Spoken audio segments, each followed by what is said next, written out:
Bismillahirrahmanirrahim.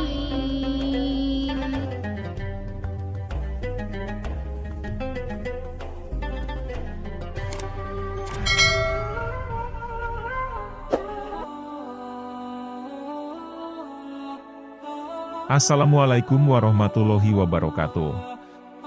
Syukur alhamdulillah kita masih diberikan begitu banyak kenikmatan sehingga kita bisa bertemu kembali di channel ini. Semoga teman-teman yang menonton video ini selalu diberikan kesehatan, diampuni dosa-dosanya dan dikabulkan segala hajatnya, serta dilapangkan rezekinya oleh Allah Subhanahu wa Ta'ala. Amin ya Robbal Alamin. Sahabat YouTube yang dirahmati Allah, dalam kehidupan sehari-hari kita kerap kali mendapati hewan kecil yang mengganggu, dan tak jarang kita pun membunuhnya, baik itu karena alasan yang tidak jelas, bahkan tanpa merasa bersalah sedikit pun. Tahukah Anda, dalam Islam ada sekian banyak binatang yang boleh dibunuh, serta terdapat pula beberapa binatang yang haram untuk dibunuh, jadi tidak semua hewan kecil boleh dibunuh, walaupun populasinya tidak terbatas. Terkait haramnya membunuh beberapa binatang itu, mempunyai dasar baik dari Al-Quran maupun hadis Nabi. Setiap binatang yang haram dibunuh, itu pasti mempunyai alasan, maka sebagai umat Islam telah sepantasnya kita perlu mentaati tentang itu.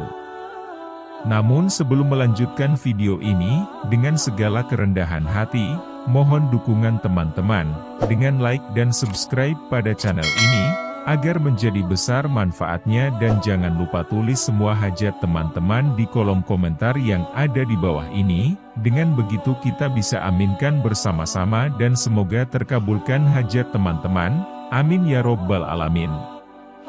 Sahabat YouTube yang dirahmati Allah, berikut ini adalah 3 binatang yang haram untuk dibunuh dalam ajaran Islam. Hewan yang pertama adalah lebah. Lebah adalah salah satu binatang yang istimewa dalam Islam, apalagi secara harfiah lebah digunakan sebagai nama dari salah satu surah dalam Al-Quran yakni surah An-Nahl. Banyak pelajaran yang dapat dipetik dari kehidupan lebah. Salah satunya yaitu lebah selalu memakan sesuatu yang halalan thayyiban, rezeki yang baik serta halal. Dan perhatikan apa yang dihasilkan penuh keberkahan yaitu madu yang mempunyai banyak manfaat untuk kesehatan manusia. Dengan landasan itu pantangan membunuhnya serta pantangan menyantapnya, namun para ulama menerangkan jika larangan membunuh lebah, sebab menghasilkan madu yang bermanfaat untuk manusia. Kemudian hewan yang kedua ialah semut. Semut adalah salah satu binatang yang dipercayai selalu bertasbih kepada Allah. Binatang kecil tersebut juga merupakan bala tentara terbanyak. Semut menjadi salah satu binatang yang dilarang untuk dibunuh dalam agama Islam. Dari Abu Hurairah radhiyallahu anhu, bahwa Rasulullah Shallallahu alaihi wasallam bersabda, salah seekor semut sempat menggigit salah seorang nabi, kemudian nabi itu menyuruh seseorang untuk mendatangi sarang semut, serta membakarnya. Namun Allah kemudian mewahyukan kepadanya, apakah cuma sebab seekor semut menggigitmu, lalu kalian membasmi satu umat yang senantiasa bertasbih kepadaku? Hadis riwayat Muslim. Terkadang kita sendiri sering lupa untuk senantiasa bertasbih kepada Allah, tapi kita malah membunuh semut yang dimana senantiasa melakukan ibadah, yang sering kita lupakan yaitu zikrullah dengan bertasbih. Maka dari itu marilah kita bertaubat dan memohon ampunan apabila kita sering melakukannya. Hewan yang terakhir atau yang ketiga adalah laba-laba. Dalam kisah Nabi, laba-laba dipandang sebagai binatang juru selamat Rasulullah. Dikala ia dikejar oleh kalangan Quraisy yang hendak membunuh beliau, diketahui jika dikala itu Rasulullah bersembunyi di dalam gua, dan kalangan kafir Quraisy hampir saja menemukan beliau, tetapi berkat terdapatnya sarang laba-laba, sehingga kaum kafir Quraisy beranggapan jika di dalam gua itu tidak mungkin terdapat orang di dalamnya. Rasulullah itu berada di dalam gua Sur, yang ditemani dengan sahabat sejatinya yaitu Abu Bakar.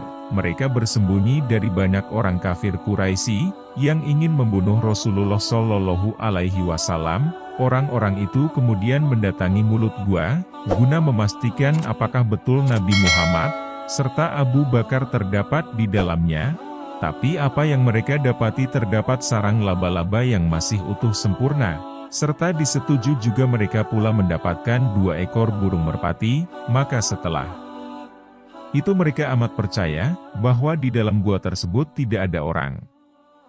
Merujuk pada kisah tersebut, sehingga Islam memutuskan kalau tindakan membunuh laba-laba, menjadi suatu perihal yang tidak dimaafkan atau diharamkan, maka dari itu apabila kalian pernah membunuhnya maka bertaubatlah.